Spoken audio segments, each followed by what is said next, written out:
बहुत समय पहले प्राचीन भारत के एक घने जंगलों से घिरे राज्य का नाम था आर्यमेधा। वहीं एक छोटा सा गांव था, शांत, सरल और पुराने रहस्यों से भरा हुआ। उसी गांव में रहता था एक जिज्ञासु और साहसी लड़का, आरव। आरव दिन भर जंगलों में घूमता, पुराने खंडहरों की खोज करता और हर पत्थर, हर पेड़ में छिपी कहानी सुनने की कोशिश करता। एक दिन वह एक टूटे हुए मंदिर के भीतर पहुंचा। मंदिर इतना पुराना था कि लगता था समय खुद यहाँ थम गया हो। मंदिर के बीचों बीच आधी टूटी मूर्ति के पीछे कुछ चमकदार पड़ा था। आरव ने पास जाकर देखा, वह एक साइकिल थी, लेकिन जैसी साइकिल उसने कभी देखी ही नहीं। उसका ढांचा चांदी जैसा चमक रहा था। उसके पहियों पर चांद, तारे और प्राचीन चिन्ह खुदे हुए थे। और सबसे अजीब, साइकिल धीरे धीरे स्वयं चमक रही थी। जैसे ही आरव ने उसे छुआ, पूरे मंदिर में कंपन होने लगा। हवा सुनहरी हो गई और पहियों से प्रकाश फूट पड़ा। आरव समझ गया, यह साधारण साइकिल नहीं है, यह है काल चक्र, ऋषियों द्वारा बनाया गया समय का वाहन, जो युगों के बीच यात्रा कर सकता था।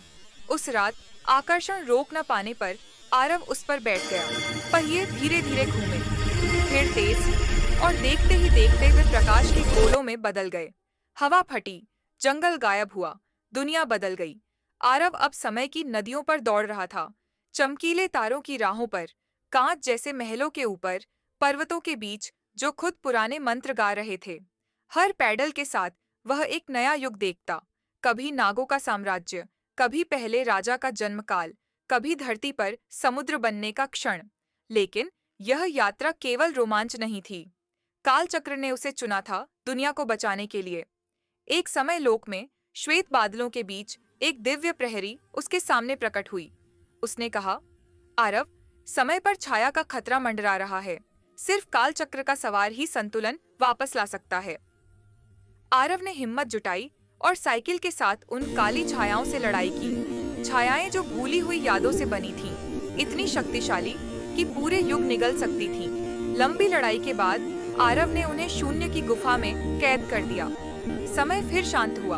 अंत में काल चक्र ने उसे एक अंतिम यात्रा दी। प्रकाश के सुरंग से गुजरते हुए आरव अपने गांव लौटा। लेकिन सैकड़ों साल बीत चुके थे। आर्यमेधा अब एक महान चमकता हुआ राज्य बन चुका था। शहरों में समय यात्री बालक की मूर्तियां थीं, जिसके बारे में लोग कहते थे कि वह सदियों पहले गायब हो गया। आरव चुपचाप मुस्कुराया। कोई नहीं जानता था सच्चाई, सिर्फ एक पुरानी चमचमाती जादुई साइकिल जो उसके पास खड़ी थी। सब जानती थी,